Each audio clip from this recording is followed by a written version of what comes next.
All right, sweetheart. Today we're going out to the 63rd National Park. It was created only back in December of 2020.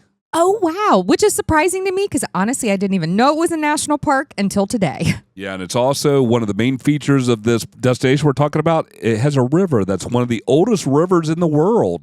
And it's a raging river as well that people love to explore. Absolutely. Where are we taking everybody to? We're going to go to New River Gorge National Park and Preserve. Put your seatbelts on. Because here we go. This is RV Destinations Podcast. Hello, everybody. Welcome to the RV Destinations Podcast. We're glad to be here with you, as always, and thank you for tuning in on YouTube or our audio podcast, wherever you're listening to us from. We are in the, I was going to say sunny state, but we're really not. It's cloudy and gloomy every day. But today I see the sun, so that's a good thing. We're in Kentucky. We might be a little hoarse and rasped because... Horse. There is a pun to that joke because we just got back from the Derby last night. We had... a great time at the Derby. We had club seats, so the buffet and the drinks were included. However, I'm preparing for a show on September 13th, bodybuilding show, and so I got to be the sober one watching everybody walk around and stumble around drunk, so that was fun. And it's the actual, we didn't do the actual Derby because those are a little prices. Yeah. It's a little pricey. But we did Thurby. So, and anybody that's kind of around the Louisville area, you know what Thurby is. You know what Thurby is. So you got Thurby on Thursday, you got Oaks on Friday, and then you got the official Derby on Saturday. So all the people that want to be Derby goers, they go to Thurby because it's the cheapest. And that's what we did. But it was a great time. So it was a lot of fun. But today pop up some pictures. Yeah. Oh yeah. Sorry. We got some pictures. Okay. Yeah. We'll put a picture of Callie's enormous hat up here. I was ginormous. But anyway, we got a guest here today. We're going to be talking about a fun place, New River Gorge National Park.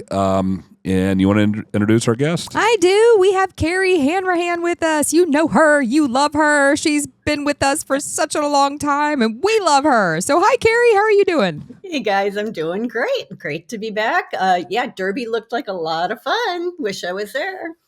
It was a ton of fun. I would say to anybody out there listening, if you ever have the opportunity to do this once in your life, to do a Thurby, because it is a little bit more affordable. Any of them. Thurby, Oaks, Derby. If you can afford the Derby, do the Derby. Right, because it is such a fun experience. We did $20 and we bet, and that lasted us about 4 races before we ran out.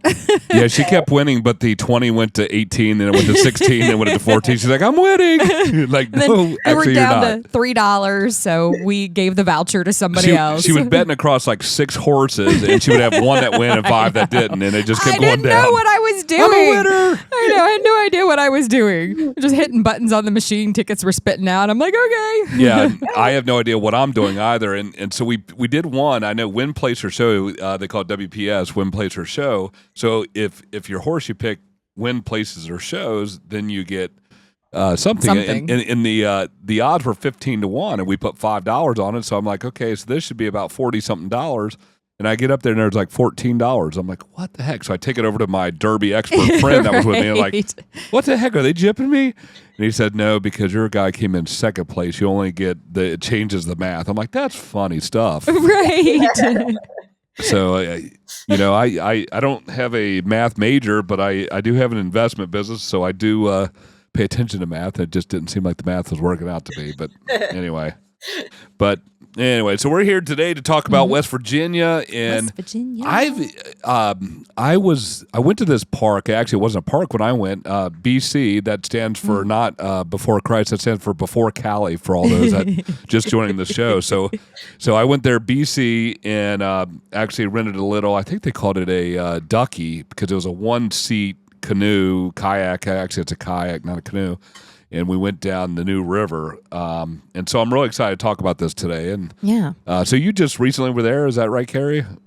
Within the past year or so? Yep, I went last summer, and I had heard about it, obviously being the newest park, and it was an adventure that I can't wait to repeat. I made this top 10 list, and it was funny because obviously it's been a little while since I've been there, so I'm looking back through that top 10 list today, and I was kind of like, I could maybe redo that order a little bit. It's funny as you like remember things and you're thinking of everything, how something stood out a little bit more over time. So yeah, it's an incredible park. Yeah. And last summer it was a blast. I stayed for a week. Weather was a little up and down, so it made some of my adventures even a little more interesting. But yeah, it's a great spot to go to. It was dedicated a national river actually in 1978. So it became part of the park system then, but then it has evolved over time. And in 2020 is when it became actually the National Park and Preserve. Oh, really cool. Really cool. I remember it's just such a cool area. A lot of people, think they want to, I mean, and you should. I'm not saying you shouldn't, but, you hear the Yellowstones, you hear the Grand Canyon, you hear all these magnificent places, but West Virginia is a beautiful state. It really, really is. Yeah. Yeah. And what's really interesting with this national park, because of its location and its history, it's a very unusual one because it's not, I'm going to say it's not self-contained. It stretches along 53 miles. It's a 70,000 acre park. It's on both really private and public lands. So getting to places within it you don't have one entrance point and one exit point. You're dodging in and out of a lot of different areas, which follow right along the New River. And the New River itself is interesting because it's one of the few rivers in the United States that flows from south to north. Oh, interesting. Yeah, and that really kind of throws me a little bit every once in a while, because when I was reading about things and they're like, at the headwaters or this or that, and in my mind, I'm above, not below. And so you have to remember that the water flows to the north. So it's a little bit different when you're looking at things on your maps and everything when they're talking about locations for it. Very interesting. And so we're going to do this podcast about this, but also Carrie wrote a terrific article that's going to be featured in the summer issue on the same exact location. And so we're really excited to get that published for all those folks that subscribe to the magazine. You'll be seeing that sometime in July, early July should be. But anyway, do we want to start off with some fun facts and go ahead and get into the Yes, let's do it. All right. So, and Carrie already said this. I said this on the intro. So New River Gorge officially became a national park in December of 2020, making it the 63rd national park in the U.S. and the first in West Virginia. All right. The New River is actually really old. Despite its name, the New River is believed to be one of the oldest rivers in the world, possibly over 300 million years old. So very, very interesting. I've never heard old water. That's a very old water. Like, how does that work? I know. We're going to test this water in this rock. Didn't that water just come down from clouds like 3 days ago? How is that the oldest river? Right. Does it mean there was a crevasse there? I don't know what the word is. Yeah, crevasse. Yeah, I don't know. Crevasse. Throwing words at it. All right. It has one of the longest steel arch bridges in the world. Now, this is cool. You get a lot of really cool shots in it. I'm assuming we're going to probably talk more about this in the top 10, but New River Gorge Bridge, and I'll just touch on this and then move on, but New River Gorge Bridge spans 3,000 feet. It stands 876 feet above the water. So, and we'll talk more about that in the top 10. A Bridge Day is a big deal. Do we talk about Bridge Day? Bridge Day? No. Yeah, so every October, the park hosts Bridge Day, where thousands gather to watch base jumping, rappelling, and highlining from the bridge. What highlining? Highlining. I don't know. I don't know what highlining. Do you know what highlining is, Carrie? No, not in particular. I know I've heard the term, but I've honestly never seen it, so I don't know. Is that like tightrope walking across the bridge? That's the only thing that's coming to my mind. No, thank you. It is. Is it? Yeah, there's this crazy chick, me highlining in Yosemite. This was both the coolest and the most so crazy people that walk across wires. That's what it is. No, thank you. No. So apparently that happens on Bridge Day every October, so check it out. I'm sure they got a website. Yeah. It's a whitewater rafting paradise, and I can affirm this. I really had a blast there, but the New River offers world-class whitewaters with Class 3 to Class 5 rapids, perfect for thrill seekers and raft enthusiasts. And one cool thing was my ex-wife and I and the kids were all beginning rafters, and there's a section, I think it's Upper New River, if I remember right, and this is going back 15 years, and I could barely remember honey, what I had. We've been together for 13, so it was a lot longer than that. Yeah, so maybe 20 years ago, but I could barely remember what I had for dinner yesterday, so you might want to check this out. But I think it's the Upper River is the less dramatic river, the less raging river. I don't know what the proper word is, but we did that with the kids. My kids were probably 15 and maybe 12, and we had a blast. There was only one section at the very end where it pretty much dumps everybody out, and you get wet, and you make sure you don't lose stuff. So I don't know. Hang on to your stuff, kids. Well, they had two guides, one in the back, one in the front. And the guy in the front just stood in his canoe and started like grabbing paddles and canoes and all this stuff as people were getting thrown out because it was I don't know, it was maybe like a 3-foot drop, but pretty much everybody, it was enough of a drop. But it was a very safe drop. It's not one, it's very predictable, and so it's not one that's going to pull you under. So I thought it was really cool. This is another area that climbers love. With over 1,400 established rock climbs, New River Gorge is a top climbing destination featuring sandstone cliffs and year-round access. Yes, and we talk about that. Okay, sorry. Again, I have not. I know. She literally gave me the top 10 1 minute before Carrie called in on the show. Well, I can't help it. You weren't prepared this morning. I was took preparing my my fun notes. facts. All right. It's rich in coal mining history. The area once was a booming coal mining region. You can still explore some of the mines. Yes. That's my cue. That's my cue to go on. I need like a squishy ball to throw at you. All right. So the biodiversity is incredible. The gorge is home to over 1,400 plant species and hundreds of animal species, including rare salamanders and birds like the peregrine falcon. Oh, the peregrine. Yeah, the park stretches over 70,000 acres. It's both a national park and preserve, allowing for recreational use like hunting and fishing in parts of the protected land. Yep. And then the last thing, and I feel like everybody's kind of taking advantage. I feel like this, 20, maybe not even 20 years, like 10 years ago, you never heard this at all. Now everybody's like, oh, we're a dark sky place. I know. So I think everybody's saying that. So it's a stargazer's dream with very little light pollution. New River Gorge is a fantastic spot for night sky viewing, especially during meteor showers. So I prefer Big Bend. Yes. That's my location if I'm going to go shoot. Definitely dark. Yeah, that's spooky dark. But anyway, all right. Well, I did my job. See you guys, ladies, later. I'm going to go take a nap. Arrivederci. Love it. I know. Well, let's hop into number 10.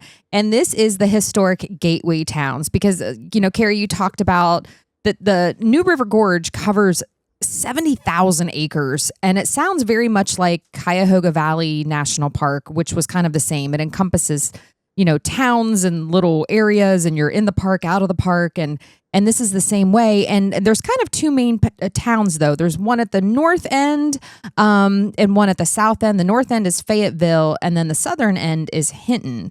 So tell us some about these little towns and kind of the cute little things, because I understand there's like an old train depot in Hinton. So tell us about these towns. Yeah, getting to the gateway towns and everything is really, you need to have an understanding of what this national park is actually really about. And it's about the area. The area was rich in coal mining and the lumber industry. And so everything that would developed in and around this area, really, most of it was because of the coal mining industry. So prior to what the national park is now, when it was all coal mining, there were 100 different coal mining towns along the river. And so when you think about what coal mining is and does with the coke ovens that were there that were burning, the coal and everything, most of this area was really destroyed. It ruined it. The environment was just pretty much destroyed. And so what we see now and today is very, very different than what it would have been, back in the day. And so you really need to have that understanding, because when you're visiting these places were what was then and have now evolved into what they become now. And so it's definitely a huge lesson in history throughout the entire park. And to me, that really is one of the things, and you guys know I do a lot of the historical things, but really drew me into trying to understand this whole area and how it has evolved into actually being able to become a national park. So if you start in Hinton, which I did because that's the closest to me since I live in South Carolina, I drove up, and Hinton is where I began. The depot there was built in 1905.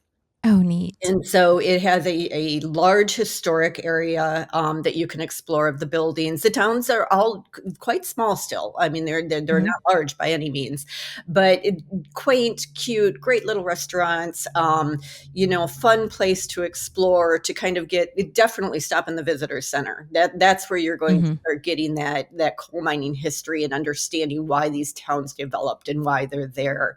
The other thing that's really cool with the Hinton area, which we will talk about later, but it is the closest to Sandstone Falls, which we'll explore as one of the other top 10 items there. But it was a great place for me to start because I got a little bit of the history of the area and then easily walkable town, so it was fun to go around and see some of these old historic buildings and just read about the historic past. So you kind of started there, as you make your way through the park and going up towards the northern end of the park then is Fayetteville, which is a really cute little town. They've done a really good job with keeping the history and making it a great visitor center area.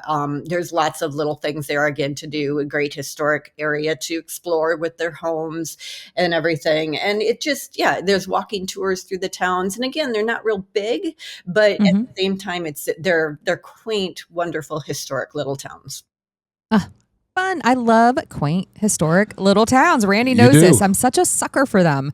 And I love exploring them, and I love seeing the old buildings because I always wonder, I wonder what the person used to do that lived in that house there. I wonder what their life was like. So I don't know. I just find it so fascinating. I love little quaint towns. Yes. Very cool. Very cool. So was there anything, any one in particular thing in either of these towns that stood out to you that you were like, yeah, that was really neat. Definitely do that in this town if you're there. I think, in Hinton, they really talk about their railroad past. So definitely go down and see the depot. It's actually not real easy to get to. It's kind of down this funky little hill to get there.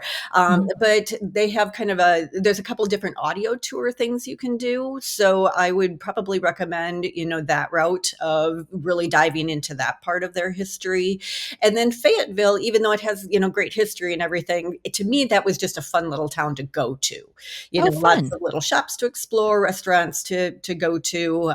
So on that regard, I probably would just say, hey, if you want to get that little small town feel, go there. It's just a fun place to explore.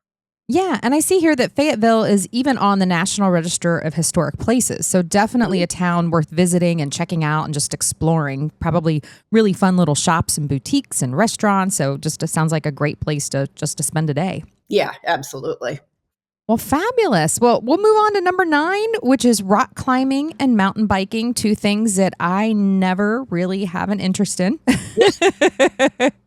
But I've seen pictures of New River Gorge. I've never been there myself, but I would imagine it's probably a mountain biker's dream come true and a rock climber's dream come true. So are you into either one of these at all, or just something that you're like, oh, cool, look at those crazies climbing up the side of that mountain? Rock climbing, I would do. I've started actually going to a gym here a little bit to start learning it a little bit more. So that's been kind of fun. Get on with your bad self. That's awesome. It's kind of fun. But watching them is incredible, especially the ones who really are tackling, the really difficult areas. It's very popular, for rock climbing. Like we said, the 1400 climbing to 1600 now. They keep expanding the climbing routes. They range from 30 feet to 120 feet high. Wow. And if you are interested for any of the activities within the park, there are tons of outfitters. in the area. So if you want to learn, or if you just want to, learn some other pathways and stuff, you can definitely hook up with an outfitter to go. But, one of the reasons that the climbers love this area so much is actually, it's called Nuttallburg sandstone. And it's a really, really hard type of sandstone that is excellent for rock climbing. And so that's one of the reasons that it is such a popular area for that. And sorry, you're going to notice me looking at my notes because there's so many different things to talk about. Yeah. I'm all in my head.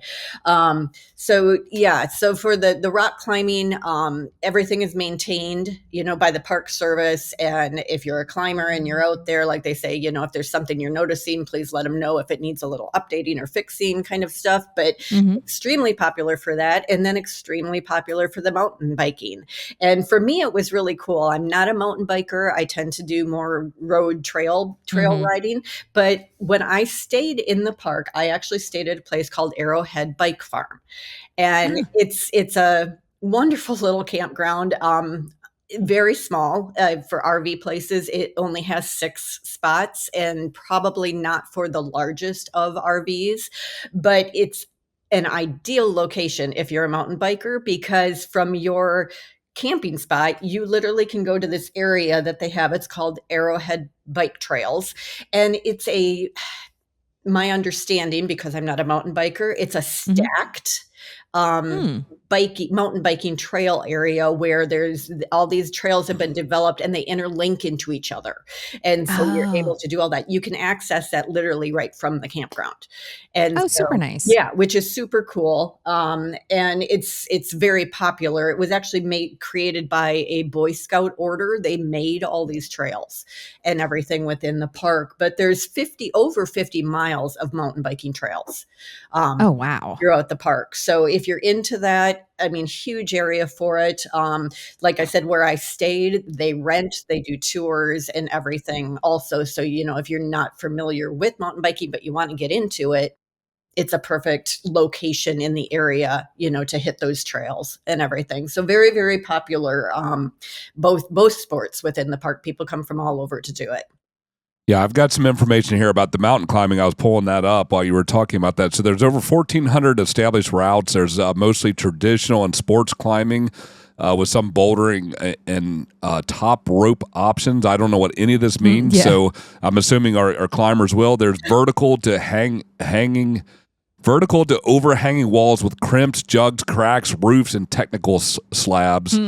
And some of the most popular places is a place called Endless Wall, Kaymore, Bridge, Buttress, Summersville Lake are some of the more popular climbing locations. And they were saying some of them like home to the legendary routes like Legacy and Bullet the New Sky. So again, I have no idea. I'm just reading this right off the screen, so I have no idea what any of that means. You're speaking another language. But for all those rock climbers out there, if there are any, there's your information on that. But yeah, the biking sounds a lot of fun. So we actually have off-road electric bikes that I'm a little nervous about taking it because it's too heavy to pedal by yourself. Yes, because they're like 78 pounds each. But then I'd be terrified to give it too much juice on some of these turns. Yeah. So I did have a real nice mountain bike that I loved, and my wife decided she wanted to live in an RV, so I had to get rid of it. Yep, had to go. So now I've got an e-bike. We donated it. So somebody out there is thoroughly enjoying it. Just think of it that way. You bless somebody else with a beautiful bike. Well, we did give it to St. Vincent, so hopefully they sold it and we're able to donate the money to somebody's electric bill. Exactly. But moving on to number 8, what do we got? Some coal mines. Some coal mine sites, and it sounds like there's kind of two. You had said before, Carrie, that there was you said over 100 different coal mines in the area. Coal mining towns, yeah. Coal mining towns, okay. And then the Nuttallburg and the Kaymore mine sites are 2 that you can still access, and it sounds like check them out. One of them is a little bit more challenging to get to, but for the adventurous, you can definitely check them out. So tell us about these 2 mine sites, and which one did you visit? Yeah. Again, the coal mining history to me was extremely interesting. So I definitely wanted to get to one of these sites.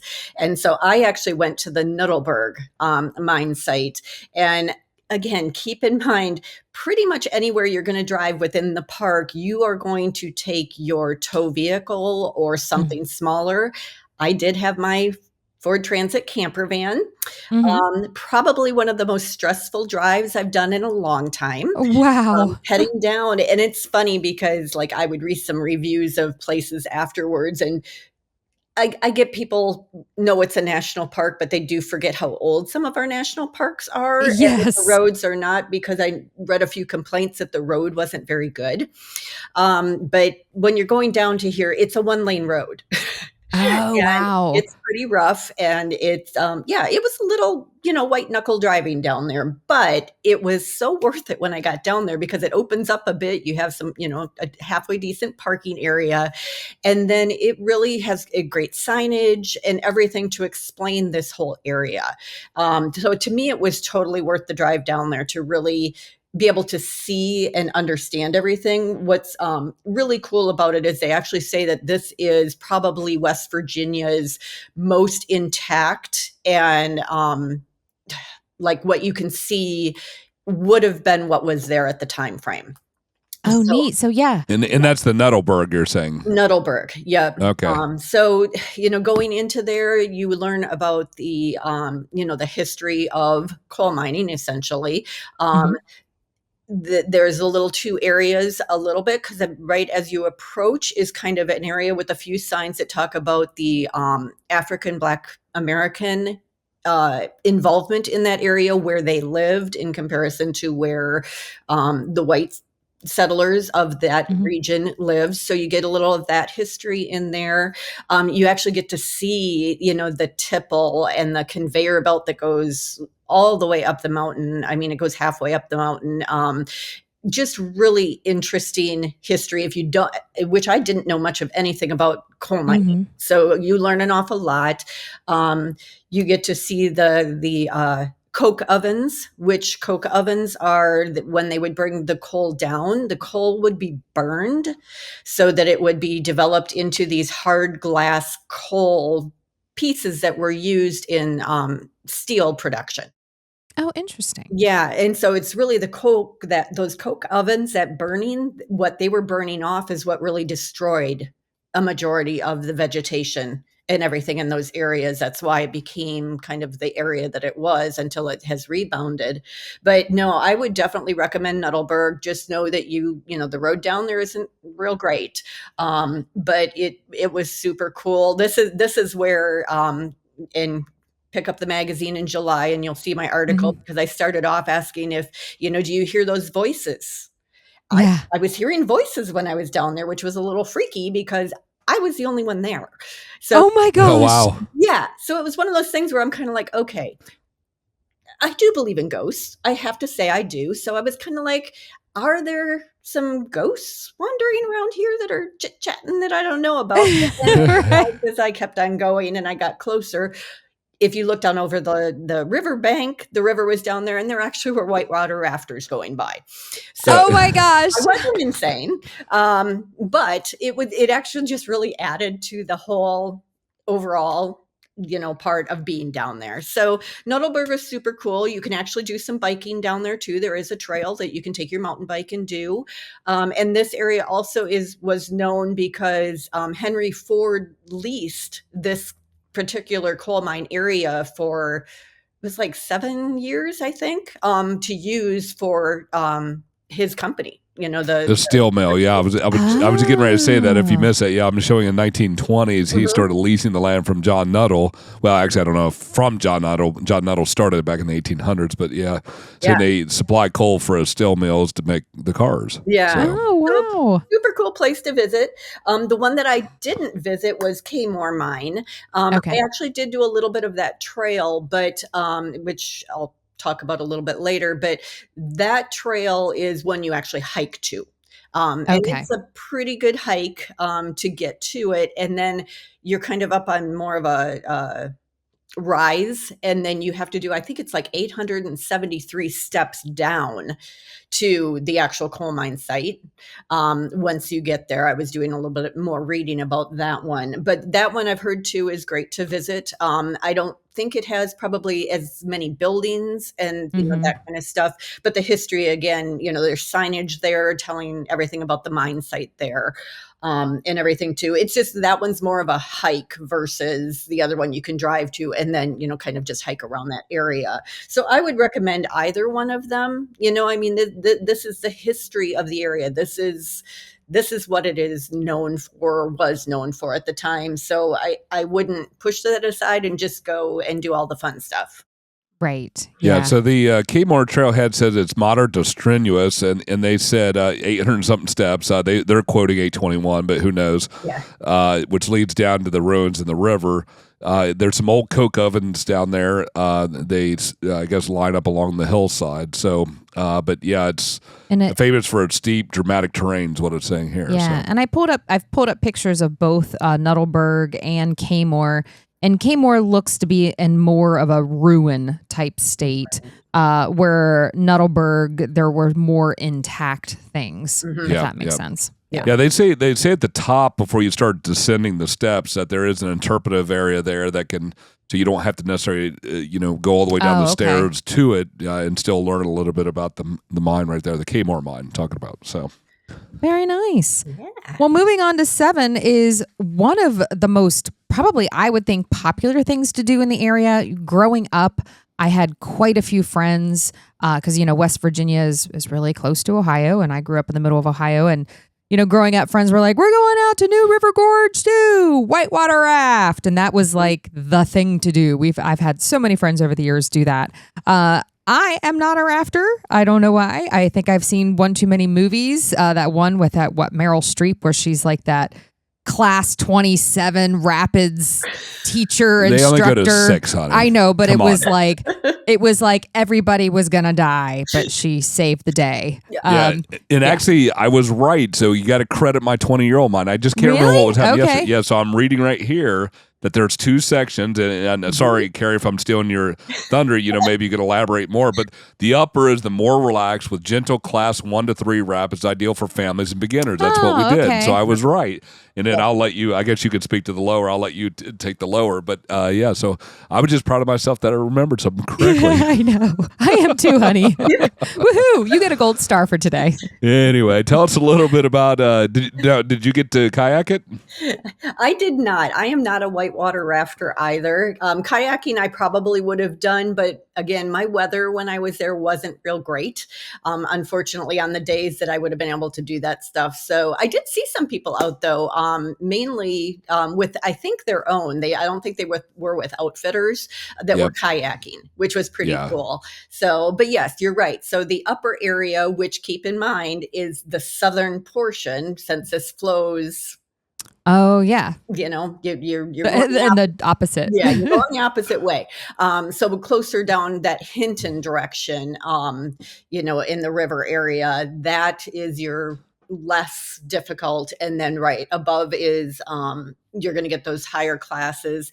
And then even though it's not part of this national park, the Gauley River area, which is just above New River Gorge, is, I believe, extremely popular because I think they have the even probably higher classes for in the river to go kayaking and whitewater rafting there. So, but it's very, very popular. Like you said, that's one of the goals for a lot of people is to go there and do that. I believe there are like 7 different outfitters in the area where you can, hook up to do whitewater rafting, and take in all that glory if that's your thing. Me, I think I find it terrifying, but that's okay. Yes. The New River wasn't that bad at all. I mean, it really wasn't. It was pretty much a steady flow. And one thing I recommend about the outfitters is that they'll load you up in a school bus and take you to, I guess in this case, downriver to go upriver. Right. But they put you in and then they wait for you at the end and they pick you up and take you back to your car. So if not, you're gonna have to figure out how to get back to your car, how to get your canoe back. You have to do some you've got to think that through. But anyway, I found the tour companies were great, and this is wildly popular to a lot of the I feel like this is like a regional popular thing. It's thing. very regional, yeah. Somebody from California may not know about New River Gorge area, but But I know the Kentucky, Ohio, Indiana, Tennessee, West Virginia, all them. A lot of people flock to this area. What you did, and South Carolina, I should say. Yeah. Right. It carries from South Carolina, but so the upper we said is more relaxed, gentle, class 1 to 3 rapids. The lower is action packed with the class 3 to 5 rapids, massive boulders, tight chutes, big waves. Basically for the adrenaline seekers. So, and I have not done that, but I've heard that. So, and if you want to watch the movie with Meryl Streep, where she, tames this crazy, wild, can't cross it because everybody's going to die river, it's the River Wild, and Kevin Bacon was in it too. Really? Yeah. That was on the New River? Yeah. I don't know if it was on the New River, but she's like this river guide. And Kevin Bacon's a bad guy, and the only way to get out is to go through this absolutely treacherous area that you just can't go to because it's like class 10 rapids or something. It's like the worst of the worst. So I just remember watching that like, yep, never going to whitewater raft now. Like never happening. Well, another cool thing is, and again, hopefully I'm not taking too much thunder away from Carrie, is that when you're rafting, you actually get to go under the bridge. And so you could probably get some pretty spectacular pictures if you've got a waterproof camera. So. Sure. Yeah. Yeah, no, I will stick to the ground or very calm waters. Very calm waters is yes. So a few of the outfitting companies, I think Carrie said there's 7. Adventures on the Gorge is one. Ace Adventure Resort, River Expeditions, New and Gully River Adventures. That's who I think we use. And again, this is going back 20 years, so I may be wrong, but I feel like that's who we used. But the upper river is very family friendly. So if you want to take the kids on an adventure, that's where you want to go. That's where you want to go. Absolutely. Well, number 6 is Fayette Station Road. So, Carrie, was this more of a drive through the area, the road in and of itself? Because I think you mentioned like an auto tour that you can take on this road. Yeah, so Fayette Station Road is really the original road that goes under that brand new, gorgeous bridge that's above. Oh, okay. So for them to get to, one side of the river to the other in the 1900s, they had to drive this road. Gotcha. And it was the only way. By building the bridge above, it changed that drive underneath to literally a 1-minute drive from one side of the river to the other. Wow. So the bridge, has been a huge part of being able to make transport much easier. But to go back in time is to drive the Fayette Station Road. Again, this has to be done with your tow vehicle or something smaller. It's not designed. I don't think anything over 12 feet. I'm trying to remember what it said in the thing is allowed because of the bridge at the very bottom. Its height is only so high, so you don't want anything larger to go through it. And also parking areas for a few of the different hiking trail areas are very limited. So you want to be able to have something a little smaller for that. But it was the main travel route for 100 years. From one side to the other. And there is an audio tour you can do. So I actually have the little map that we have here. And on the map, there's little numbers on it. So each one of those numbers is one of the audio tour stops, essentially. Okay. So that you get the whole history of, that area, the road getting from one side to the other, what was happening during, the coal mining, all of that. So it's kind of a neat drive, again, just because it's a twisty, turny, tiny little road. It takes you all the way down underneath to the New River. You cross a rebuilt replica of the bridge that was there at the time. And then there's some parking areas right past that. So you can park there, you can walk back to that bridge. And that's where actually you can get some great pictures, which I found of standing on the bridge. You can see the large bridge in the distance, the whitewater rafters going underneath. It's just a really cool area to explore so that you really get that feeling of, this is what it would have been to where we've come to now kind of thing by being able to look up at the new bridge. So it's a neat area to go. And then the other part of it is there are some hiking trails along it. And this is where you will actually find the, trailhead, and I'm blanking on the trailhead name, but for that Kmore Trail to go to the mine. Oh, okay. So you Okay. can find that trail. And I did part of that trail on a recommendation of somebody from the visitor center, because she said, if you do, she said, not very far, which it wasn't. There's some really cool waterfalls that are there. They're actually a moss covered rock side, and there's a waterfall on that. And it just was really cool looking. So she recommended that I stop there and do that.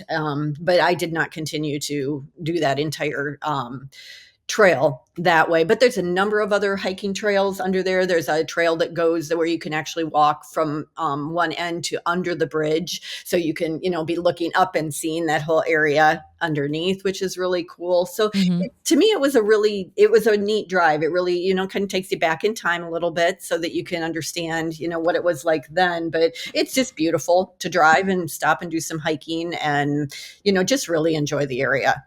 Yeah, and if you didn't say it, I didn't hear you say it, but maybe I missed it, but it says it's 7.5 miles. It's a one-way loop. It takes about 45 minutes with stops is what they're saying. So, but yeah, it's supposed to be beautiful. I'm kind of wondering if I was on it all those years ago, but it wasn't anything special. And just don't remember? Not that it wasn't. Yeah. I mean, we were going on a lot of different roads. I had no idea where I was, but I'm looking at a map of the route, and it literally looks like somebody threw down a piece of spaghetti. And you can see the new road, Route 19, going through there, and then this piece of spaghetti that is the Fayette Station Road route. I would imagine this would be a fun road for folks that have motorcycles or, for sure. Those 3-wheeled things, whatever those are called, spiders. What are those things? Yeah, whatever those things are. Yeah. But yeah, I think this would be probably a fun road for that. So for the RVers out there that are pulling nice scooters or motorcycles or those other vehicles, whatever the heck they're called, this could be fun to do as well. And the one nice thing with it is it's very close to the Canyon Rim Visitor Center, which is the most popular visitor center, and they have good RV parking there. So if you do want to do this road, it would be a good spot to go ahead and park and, take your tow vehicle and go ahead and do it, and then come back to there and, rehook up and everything. So they were pretty conscious of, when they built this visitor center, making sure there was good RV space. Well, fabulous. Perfect. All right. Well, number 5 is the Thurmond Historic District. And I understand that this is a pretty important former railroad town. And they have, now is the town still active and going, or is it more of kind of like a ghost town, so to speak? It's pretty much a ghost town. Okay. But the railroad itself is actually still active there. So, interesting. Yeah, it is. It's one of those areas that kind of fell into, disarray over the years, because it began in like the 1870s with obviously the coal mining and everything. Thurmond became one of the major railroad stops throughout many of the different states around there. It's really fascinating. I actually, honestly, this is one of those ones when I said what I was re-looking at my top list, I probably would bump Thurmond up just for me, because if you're a history buff, if you are interested in this kind of thing, because it was so fascinating to go, because they have their station that they've redone now. So it has a National Park Service. There's actually park rangers there, and they do a tour through the little town, which, when I say little town, it's 5 buildings, I think. Literally are steps from the railroad tracks. It's unbelievable how close this town was to this railroad track. And the whole area itself, though, over its time, when you're looking at it now, it looks like a ghost town. It's all historic buildings. You can do this 1-hour tour where they, explain what the buildings were. There was a bank, there was a hotel, there was, restaurant, all kinds of different things, which is cool. But what was so hard for me to imagine is them talking about the number of people who were in this town at one point. I mean, there were 100,000 people. What? Yeah. Because I'm looking at pictures. Yeah. Where did they fit? Yeah. No, that's what was so insane to me, was the amount of people that were there. And then it was the high amount of traffic that went through this station. It was huge. I mean, it was the main railroad place to be, I mean, Wow. the coal mining section. So, town. Sorry, I'm reading right here. It's saying that in the early. Sorry, I didn't mean to interrupt you, but I'm reading in here. It said early 1900s that it handled more freight here than Cincinnati did, and Cincinnati was a big booming town at that time. So that's incredible. That's insane to me. Yeah, because I'm hoping Bo that is popped up some pictures for us for everybody to see, because when you look at these pictures, Carrie, and that there was at one point 100,000 people in this town, and like you said, it's like the train depot and a few buildings. That's it. Yeah. No, it's crazy. And it was, I don't know. I was very entranced by it.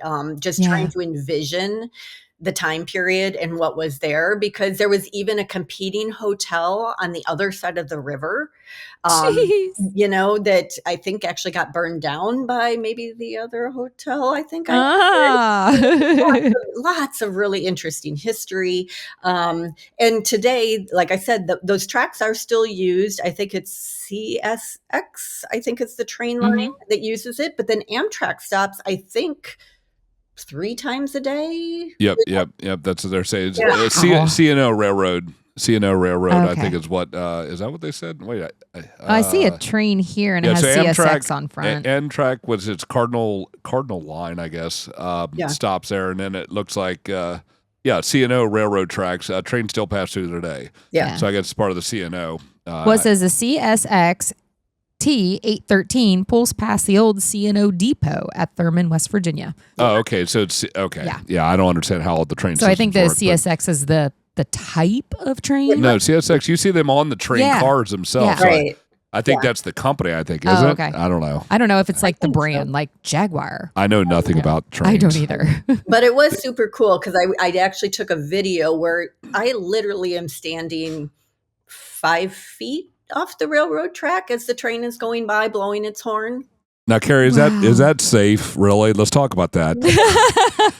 We need you to write a lot more articles and we have the podcast more. You can't get hanging out by active train tracks. And start treating you like one of our kids. Like you can't do that. It was really cool. It was really cool. I got a great picture. Yeah. So what I'm reading here, it's saying tips for visiting Thurmond. They say plan to spend 1 to 2 hours walking around and reading the signage. Bring lots of bring waters and snacks because there's no storage or services in town at all. Right. And then of course download or pick up your self guide walking tour map, which I believe, Carrie, that's what you were showing there. You can get that at the NPS site, National Park System site, or the Canyon Rim Visitor Center. So you can pick up that map there. But sounds like a lot of fun. That would be a lot of fun. Well, moving on, number 4 is one of my favorite things to do in national parks, and that's visit the visitor center. But New River Gorge doesn't have 1, nor 2, but 3 visitor centers. So tell us about the different visitor centers and where they're located throughout the park.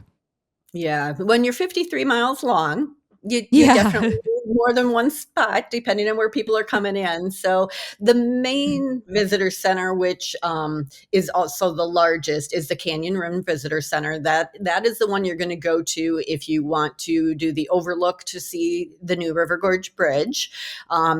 But interior wise, it also to me had the most information in it. You get to view a movie. They have a small exhibition area. There's a park store there. Most of the park rangers are there, and they are great about giving you trails and advice and everything about where you want to go. There is a balcony off of this one on the backside, which gives it a stunning view of the river. And like the day I was there, it was a little misty and cloudy. So it's got that really cool, feel of an overlook. But then from there, you can take a boardwalk path, essentially, which the first part of it is wheelchair accessible, which is awesome. So you can, go to the first platform, which does the overlook, and you have a stunning view of the New River Gorge Bridge that you can see from there. And then if you want to continue down, there's actually a stairway that goes down to another landing, which gives you more of a little bit under the bridge perspective. So you can see all of that from there. And then the other thing that you can see and do from there, if you would like, I'm going to make sure I get it right, is I think it's kind of in collaboration with the National Park Service, but it is a business outside, but they do what they call the Bridge Walk Tour. And underneath the 3,033 feet long bridge is a catwalk. And you can go with this tour and you will hook up so you don't fall, because you're not going to. Yeah. It's very protected. I mean, they have guardrails and everything, but you go with a tour guide and you walk the 3,033 catwalk feet underneath the bridge to the other side. So at one point, you are standing 864 feet above the New River. Wow. So I took some pictures of people doing that. They looked like they were having a great time. Reviews of it are really awesome, but it gives you really that perspective. And I'm looking down here because the bridge is 876 feet high. And that equates to 2 statues of Liberty on top of each other with 20 feet to spare. Wow. So that's how high you actually are if you're standing under the bridge. So perspective wise, if you're scared of heights, might not be. Maybe not do it. You know, one thing I just found that I find that's really interesting, and it's talking about why the bridge was built. So before the bridge, and it was built I think it was completed in 1977, I think I just saw, but before the bridge, drivers had to descend winding all the way down to Fayette Station Road to cross the gorge and come back up. And it was a 40-minute journey. Right. The bridge cut the time to under a minute. Yeah, we talked about that on number 6 when we talked about the Fayette Station Drive. I didn't hear you say that. Yeah, Carrie said that. She said when they built the new bridge, it cut all that out. Okay, well, just But shoot you're me. super cute for not having partied hard yesterday with the rest of us. And I'm the sober one. It was completed on October 22nd, 1977. Yeah, I did not hear you guys say that at all. Okay. That's awesome. Carrie, now you have witnessed what I go through on a daily basis in this marriage. I'm like, yeah. Okay. Moving on. Moving on to the other visitor centers. Yes, the other visitor centers. Real quick too. So there's the Grandview Visitor Center, which has, of all things, a grand view. Of course, that's why they named it. It's a really nice area to explore, which I'm going to talk about in number 1. So I'm going to kind of leave it at that. But the visitor center there itself is actually quite small. There's just one person that mans that. It's a small building with just a little bit of information and some exhibits in it. Okay. And then if you go down more towards Hinton area, there's the Sandstone Visitor Center, which that one explains more like about the watershed and the area in that regard. So kind of completely different than the others. You get a different explanation of a part of the park, and kind of cool. Actually, on their floor within that one, they have a whole mural made of the whole valley area that shows that watershed. So neat. Yeah, it's kind of a cool spot to stop. Again, probably not something you're going to be at a long time, but it's, a different information you're going to get there. Nice. Yes. And I love the visitor centers to get the information, talk to a park ranger, find out what to see and do in the park, but then get my book stamped, which I'm now past the point of even remembering to take the book, but at least I get in there and I'm like, oh, I forgot my book again. I have to go get my piece of paper stamped. You've never once grabbed the book. No, and I did. I don't think it's happened one time. It has. But I think it was literally only once. We'll go to a national park. I'm like, where's your book? Back in the RV. Like every time. Every time. So then she gets her little paper stamp and then she has a scotch tape that to the book. But it does its job. But anyway, fun stuff. All right. Number 3 is hiking. And I would imagine there's probably a ton of hiking with over 40 different trails. So probably a bunch of different types of variety of hiking. So what are some of the different hikes? Did you experience any that you were particularly fond of? Yeah, and they do. There is a ton of hiking there, and for every ability level, which is great. You can do just super short hikes, or you can do some that are, 14 miles round trip.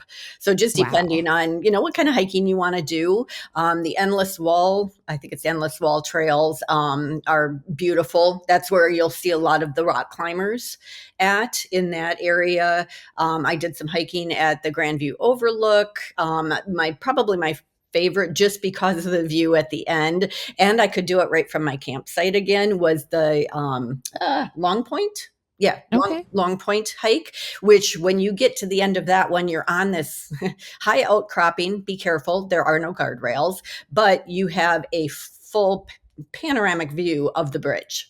So cool. It's just a really beautiful hike, through wooded trees areas, but then it gets into the rocky area that you're going up through. And then you end up on this rock outcrop, which just has a stunning view at the end. So there's endless trails to do if you like to hike. And again, like I said, for all ability levels. So don't feel like you can't get out, and enjoy what everybody else is enjoying that way. So, I hike all the time. So whatever trails I can find, I'll walk. But there are tons of them in this area. So just choose. Yeah. So the top 5, you just mentioned 2 of the top 5. Endless Wall Trail is number 1. That's a 2.5 mile to 2.9 mile loop. The Long Point Trail is number 2, which is 3.2 miles round trip. And they were talking about for photographers, just like you said, if you want to get that postcard shot of the bridge. And then Kmore Miners Trail, which is the one we already talked about with the steps. And then Grandview Rim Trail is number 4. Number 5 is Castle Rock Trail, which is only about a half-mile trail. So Grandview is 3.2 miles, by the way. So and most of these are actually Kmore is considered strenuous. The rest are moderate to easy. So it sounds like they're not too terribly difficult. Mm-hmm. Very nice. Well, number 2, you had mentioned this before, and this is Sandstone Falls, right? You did mention this before. Wasn't this kind of near one of the towns? Yeah, it's near Hinton. Okay. Yeah. So I'm assuming you got to see this. So tell us about this beautiful waterfall. Yeah, I actually did this on my first day when I was in the area, and it's about a 20-minute drive from Hinton on the lower end of the park, and it is absolutely stunning. It's 1,500 feet wide and varies in heights from 10 to 25 feet. So it's not like you're going in and you're seeing a waterfall. This is a picture of it is necessary. To describe what this is. But to me, again, from the photographer standpoint, it was a blast. It was actually kind of an overcast, rainy day when I was there, but it actually made it for a completely different feel, which was a lot of fun. But it's accessible to a point.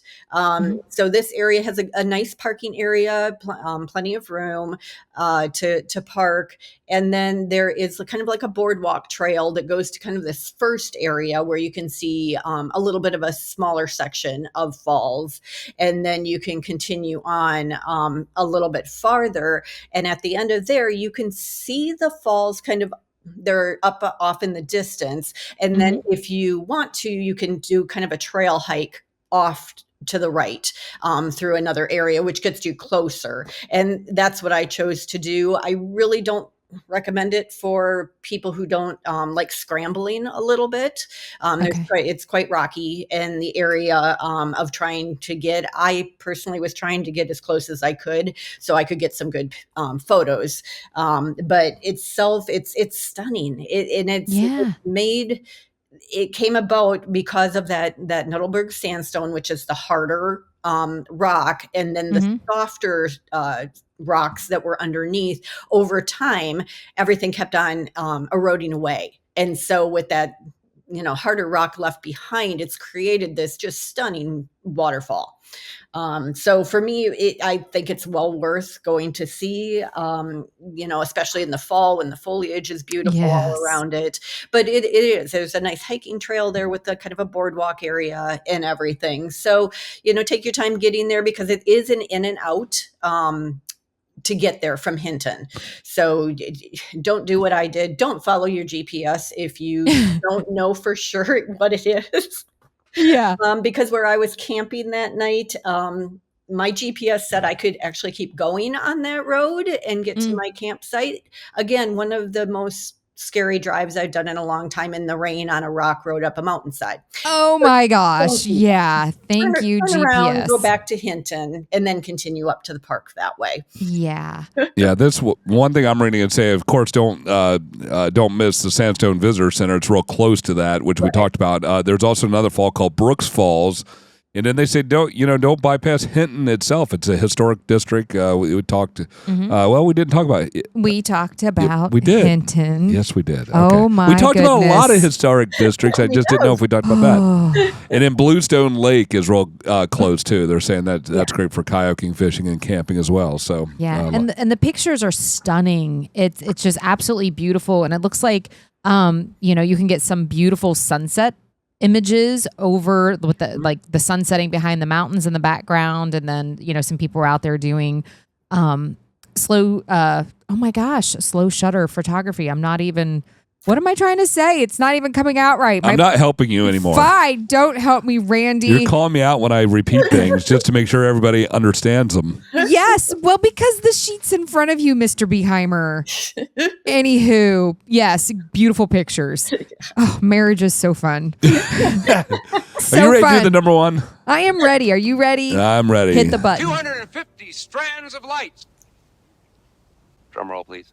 And the number one thing to do in New River Gorge National Park is go to the Grandview Overlook. The Grandview Overlook, yes. And this was at that second visitor center. And I did look that visitor center up. It's a tiny, tiny little building. But so tell us about the Grandview Overlook. Yeah, the Grandview Overlook is probably the first or second most notable place within the park. The bridge might be number one, I'm assuming nowadays, just because of the ease of accessibility. Everybody can see it, when you drive the highway. So that's cool. But the Grandview Overlook, the grand view at this overlook is absolutely stunning. Again, I was there. The weather was a little misty, a little rainy, and just gave those beautiful fog clouds and everything above this horseshoe type area in the river. So you have this beautiful curve that you're looking down to on the river. The railroad track runs along it. So you get to see kind of that coal mining history down in this valley too, but it's just stunning. And with, like fall foliage or spring foliage, rhododendrons, all of that, the area is beautiful. The park area is nice and large. So there's plenty of places to, picnic and explore a little bit. They actually have a amphitheater in the summertime where they do some music events and different things going on at the amphitheater. There's 7 hiking trails there. Wow. So you have your choice. I did one, I think it was called the Tunnel Trail, which was really kind of cool. It was just down from the overlook area itself. You go down some wooden stairs and you kind of walk along a cliffside where you could see some different little tunnel areas in. It's not real long, but it's beautiful. And when you come out on the other end, it actually is kind of cool because it comes out onto a old baseball field. And this oh my gosh. Yeah, the baseball field was used by the coal miners. So neat. Yeah, so it's kind of, a little bit of history in that area too, of getting that attachment to there. So, there's a little sign there that explains, what that is. But yeah, the area itself, like I said, it's absolutely gorgeous. The overlook is beautiful. You want to be spring, May, June is probably when you're going to get like the rhododendrons in that area. Fall foliage is going to be stunning when you're there. But yeah, you're looking down 1,400 feet, into that valley. And it just, kind of blows your breath away. It's just stunning. That's incredible. Yeah. This sounds fun. And you know what I'm going to say, babe? I want to go here now. This is almost in our backyard. Almost in our backyard. Yeah. All right. Well, babe, it's your turn to take over. Yep. What are you doing over there? I'm looking up campgrounds. So, I am too. So camping, what I remember, and I wasn't an RV camper back then. Back then we were dragging around tents because we didn't have a lot of money. But, there are campgrounds there, but a lot of them are primitive. Of course, all the ones in the park are primitive, and you got to keep that in mind. So I'm pulling up here. So you got an army camp, which is near Thurmond. And again, that's ideal just for tent camping. Maybe some small RVs would fit there, but all these are primitive. Stone Cliff Campground is there. Glade Creek Campground. Some of the RV parks near that have full service. This is outside of the park. This one's in Fayetteville. It's called Arrowhead Bike Farm, and I don't have any detail on this as far as what side.